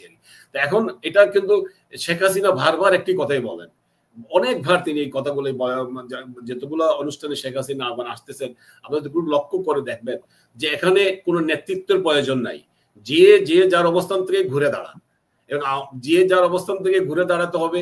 আমি নিজে দাঁড়িয়েছি, আমি আমার যদি ব্যক্তিগত কথা বলতে চাই না, আমি নিজে ঘুরে দাঁড়িয়েছি কিভাবে। আমি যখন সিলেট জেলা এমসি কলেজ ছাত্রলীগের সেক্রেটারি, বর্তমান জামাতের আমির যে ডক্টর শফিকুর রহমান, তিনি তখন সিলেট মেডিকেল কলেজ বা ইসলামী ছাত্র শিবির সিলেট জেলা সভাপতি। আমরা তো এই যুদ্ধ করে এসেছি, যদিও হয়তো আমাকে দেখতে মনে আলাদা লাগতেছে, আমরা তো সংগ্রাম করেছি। তিনি যখন আমরা 90-এর গণঅভ্যুত্থান ঘটে সর্বদলীয় ছাত্র সংগ্রাম পরিষদ এবং ইসলামী ছাত্র শিবির আলাদাভাবে আন্দোলন করেছি, আমরা তো সংগ্রাম করেছি, আমার তো অভিজ্ঞতা রয়েছে। এখন আপনি বারবার একটা কথা বলছেন যে আওয়ামী লীগ, আমাদেরকে, আমি যেহেতু একটু সাংগঠনিক দায়িত্বে আছি, সুতরাং আমি বলতে চাই না, সাংগঠনিক দায়িত্বে থাকলে অনেক কিছু বলা যায় না, একটা সীমাবদ্ধতা আছে। তারপরও আমি বলি, যেহেতু প্রবাসে থাকি, বাংলাদেশের আইন অনুসারে বাংলাদেশের প্রচলিত আইন অনুসারে, নির্বাচনের কমিশন আইন অনুসারে, বিধি অনুসারে প্রবাসে কোনো শাখা নেই, আমি তাও বিশ্বাস করি। তারপরও বলি যে আমাদেরকে, আওয়ামী লীগকে, মানুষের শরীরে যখন অসুখ হয়, অসুখের জন্য অসুখ যদি হয় তাহলে এটা ডায়াগনস্টিক করাতে হবে। আমাদের আওয়ামী লীগের যে 5ই অগাস্ট কি ব্যর্থতা ছিল সেগুলা আমাদের নির্ণয় করতে হবে এবং নির্ণয় করে কি কি কারণে আমরা হেরেছি এবং সেই আমি তো আমার দৃষ্টিতে আমরা জিএনজির কাছে হেরেছি এবং ইউটিউব ফেসবুকের মিথ্যাচার বা আর্টিফিশিয়াল ইন্টেলিজেন্স হেরেছি আমরা সেই একইভাবে যে আমি তো আমাদের সবাই আমি একটা মিনি বাংলাদেশ এখানে সমস্ত জেলার মানুষ আছে। গতকালকেও যে তরুণ প্রজন্মের সাথে কথা বলেছি, তোমাদের এগিয়ে আসতে হবে। আমাদের দেখুন এখন আজকে হাসনাত আব্দুল্লাহ বা সার্জিস আলম যখন ইউটিউব ফেসবুকে সে আসে, তার ফলোয়ার্স বা পিনাকি বলেন বা আরো কেউ যদি আসেন ফেসবুকে, তাদের যেভাবে পিনাকি বাদে আওয়ামী লীগকে একইভাবে বাংলাদেশ আওয়ামী লীগের এইভাবে সাদ্দাম হোসেন বা নাইয়ান সহ এই ধরনের ছেলেরা তৈরি করতে হবে, যারা যখন ফেসবুক ইউটিউবে আসবে লক্ষ লক্ষ মানুষ যখন তাদের ফেসবুকে বা তাদেরকে শেয়ার করে ইউটিউব ফেসবুকে, এবং যতদিন না পর্যন্ত আপনি একটি মানে আপনি যদি অস্ত্র ছাড়া যুদ্ধ করতে পারবেন না, আপনাকে যদি অস্ত্র করতে হয়, এখন যেভাবে তারা যদি বলে ইয়েতে আসো, রাজুতে আসো, আপনারও তো একজন রাজু থাকতে হবে। এখন আমরা তো সবসময় চেষ্টা করে যাচ্ছি, ইনশাল্লাহ আমাদের যেভাবে সাদ্দাম হোসেন এখন দেখি ছাত্রলীগের সভাপতি যেভাবে যে পর্যায়ে হোক বিভিন্ন মিডিয়া ইন্টারন্যাশনাল মিডিয়া অত্যন্ত ভালো কাজ করছে, ছাত্রলীগের সভাপতি হিসাবে সবকিছু তুলে দিতে পারছেন ইংরেজিতে ইন্টারন্যাশনালি। নাইয়ান সো আরো তাদের বাইরে থেকেও যদি কোনো স্কলার যদি বেরিয়ে আসতে পারেন বা আওয়ামী লীগের নেতৃত্বে এইভাবে বঙ্গবন্ধুর কন্যা জননেত্রী শেখ হাসিনার বাইরে কাদের ভাই বা আরো অন্যান্য যারা আব্দুর রহমান সাহেব আছেন বাইরে, নানক সাহেব জাহাঙ্গীর কবির নানক বা পররাষ্ট্রমন্ত্রী হাসান মাহমুদ সাহেব সহ ভারত, এদের বাইরেও যদি নতুন প্রজন্ম কেউ নেতৃত্বে আসতে হবে, যেহেতু শেখ হাসিনার বিকল্প মানে এই মুহূর্তে এই যে সময়টুকু আমরা পার করছি আওয়ামী লীগের প্রতিষ্ঠাবার্ষিকীতে, আমাদের আজকের দিনে আসলে আপনি আমাকে সুযোগ দেওয়ার জন্য আমি মনে করি এই প্রতিষ্ঠাবার্ষিকীতে আমরা তো স্মরণ করি যারা আমাদের যারা দলের জন্য আত্মাহুতি দিয়েছেন, শহীদ হয়েছেন, যারা সংগঠিত করেছিলেন, এবং এই দিনে কিন্তু প্রতিষ্ঠাবার্ষিকীতে আমরা শপথ গ্রহণ করি যে আগামীতে আমরা কি করতে চাই। আমি আশা করি যে আজকের দিনে আপনার যে এই যে বারবার জেগে ওঠা ফেনিক্স পাখির মতো যে আমরা যদি আবার যদি জেগে উঠতে পারি ৭১ চেতনায় বা নতুন যেটা একটা স্মার্ট বাংলাদেশ গড়ার লক্ষ্যে যদি আমরা নতুন প্রজন্মকে জাগাতে পারি, যেখানে আমরা হেরেছি কিন্তু জিএনজির কাছে, আমরা হেরেছি কিন্তু নতুন প্রজন্মর কাছে। আমি আপনাদের শোনাবো একটু কথা বলি। এই যে আন্দোলনটা যে যৌথ আন্দোলন আমরা বুয়েটে থেকে দেখেছি, বুয়েটে যখন তাদের রাজনীতি নিষিদ্ধ করার পরে যৌথ লিডারশিপ, ওই যে একটা ছেলে একটা মেয়ে আগায় আসে, একজন আসে বক্তব্য দেয় আরেকজন যায়, এটা কিন্তু এই যে বুয়েটের থেকে যে নেতৃত্ব সৃষ্টি হয়েছিল সেই নেতৃত্ব কিন্তু ধারাবাহিকতা এখনো আমরা দেখতে পাচ্ছি। এখনো ঢাকা মেডিকেল কলেজে যে আন্দোলন, যেটা এখনো দানা বাঁধে নাই, ঢাকা মেডিকেল কলেজে হয়তো বাংলাদেশের ইতিহাসে যদি দেখেন বায়ান্নার ভাষা আন্দোলন থেকে শুরু করে প্রতিটা আন্দোলন, ৬৬ ছয়দফা আন্দোলন, ৬৯ গণ অভ্যুত্থান, ৭০ নির্বাচনে ঢাকা মেডিকেল কলেজ কিন্তু একটা গৌরব উজ্জ্বল ভূমিকা পালন করেছিল। আমরা আশা করেছিলাম ঢাকা মেডিকেল কলেজের ছাত্ররা যখন আন্দোলনে নেমেছিল, কিন্তু সঙ্গে সঙ্গে ঢাকা মেডিকেল কলেজকে বন্ধ ঘোষণা করা হয়েছে, কিন্তু বন্ধ করে কোনো দিনই দাবায় রাখা যাবে না। বাংলাদেশের মানুষ ইতিমধ্যে বুঝতে পেরেছি এবং বাংলাদেশ আওয়ামী লীগের ৭৬তম প্রতিষ্ঠাবার্ষিকী এই দিনে আমরা ইনশাল্লাহ আমরা শপথ নিতে চাই যে বাংলাদেশের মানুষ ঘুরে দাঁড়াবে এবং আমরা যে শেখ হাসিনা যে ফিরে আসবেন দেশে, আওয়ামী লীগ যে ফিরে আসবে, কারণ তারা যে রাষ্ট্র পরিচালনা করতে সম্পূর্ণ ব্যর্থ হয়েছে, কারণ পুলিশ ছাড়া তো দেশ চালানো যাবে না এবং প্রশাসন ছাড়া দেশ চালানো যাবে না, সেনাবাহিনী ছাড়া দেশ চালানো যাবে না, যেহেতু তারা এই তিনটি প্রতিপক্ষ হয়ে দাঁড়িয়েছেন। বর্তমান অন্তর্বর্তীকালীন সরকার, ডক্টর ইউনূসের নেতৃত্বের সরকার, তারা পুলিশের প্রতিপক্ষ, তারা বর্তমান সিভিল প্রশাসনের প্রতিপক্ষ, তারা বাংলাদেশ সেনাবাহিনীর প্রতিপক্ষ এবং জনগণের প্রতিপক্ষ। ইতিমধ্যে গত ১ মাস আগে যদি আপনি ইউটিউব ফেসবুকে গিয়ে দেখেন, বিএনপি সহ জাতীয় পার্টি, আওয়ামী লীগ সহ সমস্ত রাজনৈতিক 85% বাংলাদেশের জনগণ কিন্তু এই ইউনূস সরকারের পক্ষে ছিলেন না। মির্জা ফখরুল ইসলামের ১ মাস আগের যদি বক্তব্য ইউটিউবে দেখেন, তারাও মির্জা ফখরুল ইসলাম স্পষ্ট করে বলেছেন যে বর্তমান ইউনূস সরকার যদি ক্ষমতা থাকেন, দেশের অর্থনীতি, দেশের রাজনীতি, দেশের সবকিছু ধ্বংস হয়ে যাবে। অনতিবিলম্বে তাকে পদত্যাগ করে ইউনূস সরকারকে একটি তত্ত্বাবধায়ক সরকার অধীন নির্বাচন দাবি করেছিলেন ফখরুল ইসলাম। আমরাও এই প্রতিষ্ঠাবার্ষিকীতে এই দাবি করতে চাই যে এই সরকার পদত্যাগ করে একটি সাংবিধানিক সরকার, যেটা তত্ত্বাবধায়ক সরকারের মাধ্যমে একটি নিরপেক্ষ আওয়ামী লীগ সকল রাজনৈতিক দলকে নিয়ে নির্বাচনের ব্যবস্থা করাই বর্তমান রাজনৈতিক সংকটের সমাধান। জি জি বুঝতে পেরেছি। আমি শেষ করব, তানভীর হায়দার যদি আপনি শেষ ইয়াটি দেন যে আওয়ামী লীগ একটা ফিনিক্স পাখি, এই মুহূর্তে অনেকেই বলেন যে তারা শীত নিদ্রায় আছে, ঘুম কবে ভাঙবে তাদের? তারা এখনো যে আওয়ামী লীগ যে ফিনিক্স পাখিটি দেখছে, সেই ফিনিক্স পাখির তত্ত্ব থেকে বের হতে হবে। এখন ডিজিটাল ফিনিক্স পাখি, এখন প্রকৃত রিয়েল ফিনিক্স পাখি কিন্তু আকাশে আর উড়বে না, এখন উড়াতে হবে এআই যুগে চলে গেছে বিশ্ব। এআই এর ফিনিক্স পাখি, ডিজিটাল ফিনিক্স পাখি। যে স্মার্ট বাংলাদেশ কথা আওয়ামী লীগ বারবার বলে, আমরা আওয়ামী লীগের কাছ থেকে আসলে স্মার্ট অ্যাক্টিভিটিস দেখতে চাই। স্মার্ট অ্যাক্টিভিটিসটা যদি তারা, যেমন উনি এখানে উদাহরণ দিয়েছেন, সার্জিস হাসনা তারা ফেসবুকে লাইভ করলে, কথা বললে লাখ লাখ ফলোয়ার। আপনারা কি জানেন যে ফলোয়ার গুলো ওরা কিভাবে পেয়েছে?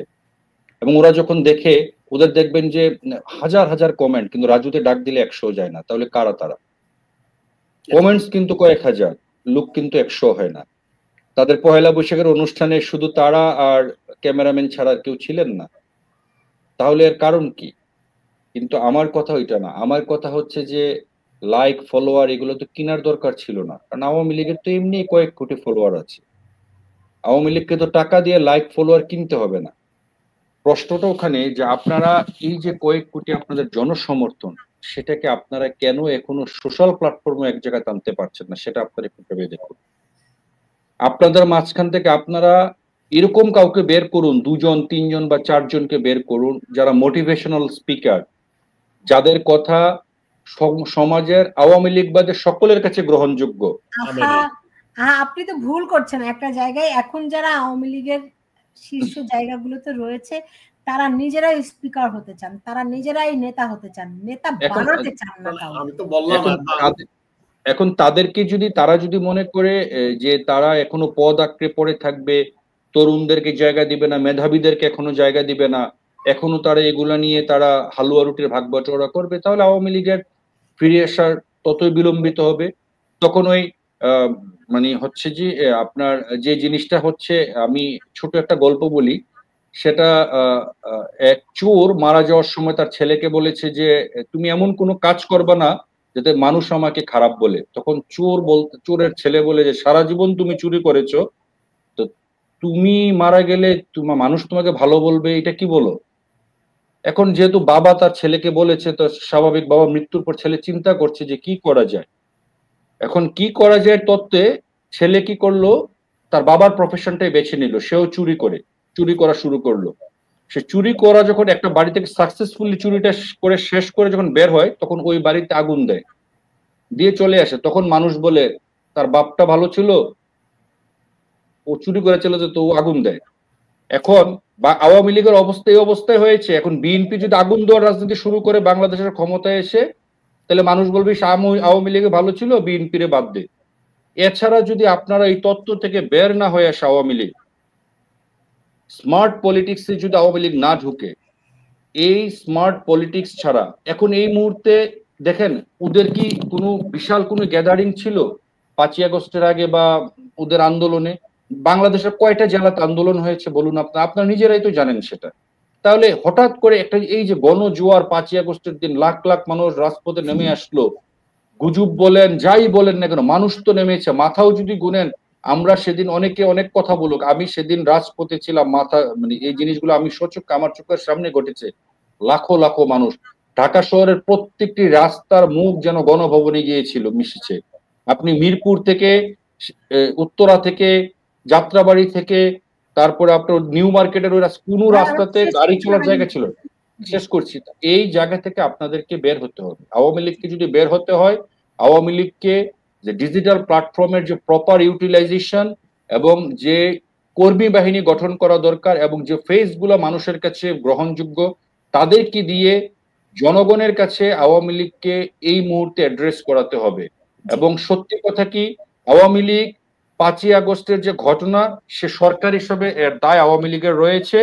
এটার ব্যাখ্যা আওয়ামী লীগের প্ল্যাটফর্মে আওয়ামী লীগ দিতে হবে যে আওয়ামী লীগের কাছে এই ঘটনা ঘটেছে। বিফোর দ্যাট আওয়ামী লীগের উচিত আওয়ামী লীগের পক্ষ থেকে জাতির সামনে একটি বক্তব্য উপস্থাপন করা। আমি মনে করি আমার দৃষ্টিতে যে 5ই আগস্ট যে ঘটনাটি বাংলাদেশের মাটিতে সংঘটিত হয়েছিল, সেই 5ই আগস্ট সরকার হিসাবে আওয়ামী লীগ এই রাষ্ট্রকে ওদিন নিরাপত্তা দিতে ব্যর্থ হয়েছিল, সেটা আওয়ামী লীগের সরকার হিসাবে ব্যর্থতা, যার কারণে এতগুলো হত্যাকাণ্ড দেশে সংগঠিত হয়েছিল। প্রত্যেকটি হত্যাকাণ্ডের নিন্দা জানিয়ে ভবিষ্যতে যদি আওয়ামী লীগ কখনো রাষ্ট্র ক্ষমতায় ফিরে আসে, প্রতিটি হত্যাকাণ্ডের সুষ্ঠু তদন্ত করব, আওয়ামী লীগ যথাযথ বিচার করবে, এবং এই হত্যাকাণ্ডের সাথে যদি আওয়ামী লীগের কোনো নেতা কর্মী এবং স্বয়ং যদি আওয়ামী লীগের প্রধানমন্ত্রী জড়িত থাকেন, তাকেও বলতে হবে যে আমি এই হত্যাকাণ্ডের দায় স্বীকার করে আমি যথাযথ আইনের কাছে আমি সুপর্দ হব। এই কথাটি আওয়ামী লীগকে জাতির সামনে খোলাসা করে যদি যতক্ষণ না বলবেন, এবং এই জেনারেশন, যে ইয়াং জেনারেশন যারা এই বাংলাদেশকে এখন নেতৃত্ব দিচ্ছে এবং ভবিষ্যতে ইয়াং জেনারেশন যারা আসছে, তাদেরকে যদি আপনারা অ্যাড্রেস করতে ব্যর্থ হন আওয়ামী লীগ, তাহলে আওয়ামী লীগের ফিনিক্স পাখিটা বারবারই ফিনিক্স পাখি জাগবে, তবে এই ফিনিক্স পাখি জাগতে একটু সময় নেবে। তাই ডিজিটাল ফিনিক্স পাখিটাকে জাগান, এআই এর যুগে প্রবেশ করুন, সত্যিকার পলিটিক্সটাকে আওয়ামী লীগ ভিতরের কিছু কথা তো এখানে বলা যাবে না, ভিতরে যা করছেন সেটা করুন, কিন্তু জনগণকে দৃশ্যমান যে কাজকর্মগুলো সেটা জনগণের সামনে আপনাদেরকে ডেফিনেটলি এটা প্রদর্শন করতে হবে, তাতেই জনগণ আপনাদের প্রতি আস্থা, আপনাদের প্রতি ভালোবাসা এবং গুজব থেকে বের হয়ে এসে সত্যিকার বাংলাদেশ বিনির্মাণে আওয়ামী লীগের পতাকা তোলা আসবে বলে আমি মনে করি।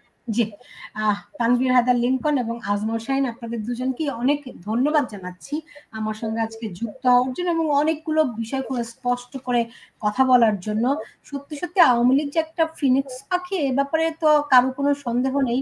কখনো হয়তো এখন আসতে সময় লাগবে, কিন্তু আপনারা যদি দেখেন যে 96 সালে আওয়ামী লীগ যখন ক্ষমতায় এসেছিল, তখন 21 বছর পরে ক্ষমতায় এলো, কিন্তু তখন তাকে জনগণের উদ্দেশ্যে, আমার এখনো স্পষ্ট এখনো মনে আছে শেখ হাসিনা জাতির উদ্দেশ্যে যে টেলিভিশনে ভাষণটি দিয়েছিলেন, আমার খুব, আমি তখন ছোট অনেক, কিন্তু আমার মনে আছে যে তিনি অতীতের ভুল ভ্রান্তির জন্য ক্ষমা চেয়েছিলেন, যদি কোথাও কোনো ভুল ভ্রান্তি হয়ে থাকে তিনি ক্ষমা চেয়েছিলেন, এবং তিনি বলেছিলেন আমাদেরকে একটি বার দেশ সেবার সুযোগ দিন, ভিক্ষা চেয়েছিলেন তিনি ভোট। তো মানুষের কাছে সাবমিসিভ না হলে মানুষ এখন তাদেরকে আর ফিনিক্স হওয়ার সুযোগ দেবে কিনা আওয়ামী লীগ নিশ্চয়ই সেটি ভেবে দেখবে। নিশ্চয়ই তারা তাদের কর্মপন্থা নির্ধারণ করবে। এটি অস্বীকার করার কোনো উপায় নেই যে আওয়ামী লীগের অনুপস্থিতিতে। আজমল শাহীন কিছু বলতে চান? আওয়ামী লীগ জনগণের দল, জনগণই ক্ষমতার মূল উৎস, আওয়ামী লীগ বিশ্বাস করে। জনমত বাইরে যেটা বুঝতে পেরেছি আপনি যা বলতে চান, নিঃসন্দেহে জনগণ ক্ষমতার উৎস, আওয়ামী লীগ জনগণের দল, এতেও কোনো সন্দেহ নেই, কিন্তু বারবার আওয়ামী লীগ পথ হারায়, এটিও অস্বীকার করা যাবে না। কিন্তু আওয়ামী লীগের ভুলে বিএনপি ক্ষমতায় আসে, পথ হারায়, এটি বিএনপির গুণে বিএনপি ক্ষমতায় আসে না। আওয়ামী লীগ ক্ষমতা হারিয়েছে মেটিকুলাসলি ডিজাইনের মাধ্যমে। আওয়ামী লীগ মেটিকুলাসলি ডিজাইনের মাধ্যমে না, মেটিকুলাসলি ডিজাইন করে দেশি এবং বিদেশি চক্রের মাধ্যমে আওয়ামী লীগ ক্ষমতাচ্যুত করা হয়েছে। আওয়ামী লীগ এই ভুল পন্থী থেকে শিক্ষা নিয়ে অবশ্যই আপনাদের মতামতের ভিত্তিতে আওয়ামী লীগ জনগণের দল, জনগণের যে সংখ্যাগরিষ্ঠ মানুষ যা চাইবে তাই করে। আওয়ামী লীগ ইনশাল্লাহ সেই ভুল ত্রুটি সবগুলো ব্যর্থতাকে পিছিয়ে রেখে এগিয়ে যাবে এবং ইনশাল্লাহ আওয়ামী লীগ ক্ষমতায় আসবে। জি, নিঃসন্দেহে ভুল ভ্রান্তি থেকে শিক্ষা নিয়ে সামনে অগ্রসর হবে। সেটি কত তাড়াতাড়ি হয় এটি আসলে দেখার বিষয়। আজমল শাহীন এবং তানভীর হায়দার লিংকন, আপনাদের দুজনকে অনেক ধন্যবাদ আমার সঙ্গে যুক্ত হওয়ার জন্য। আপনারা ভালো থাকুন। দর্শক, এই ছিল আমার এখনকার আয়োজনে, এবং সত্যি সত্যি ওই কথাই বলছি, বাংলাদেশ দেশের একটি বৃহৎ রাজনৈতিক দল, বাংলাদেশের ইতিহাস ঐতিহ্যের সঙ্গে সম্পৃক্ত একটি দল। তাদের যেমন পা পিছলে ভুল ভ্রান্তি হয়েছে যেমন সত্য, অনেক দুর্নীতির ঘটনা ঘটেছে তাও যেমন সত্য, তেমনি তাদের যে অবদান সেটিও কেউ অস্বীকার করতে পারবে না। কিন্তু ভুল থেকে শিক্ষা নিয়ে সামনে এগোনোটাই একটি বুদ্ধিমানের কাজ। তারা খুব দ্রুত সেই পথটি বেছে নেবে এবং বাংলাদেশের রাজনীতিতে আবারও ফিরে আসবে, সেই প্রত্যাশা রেখে বিদায় নিচ্ছি। আপনারা সবাই ভালো থাকুন।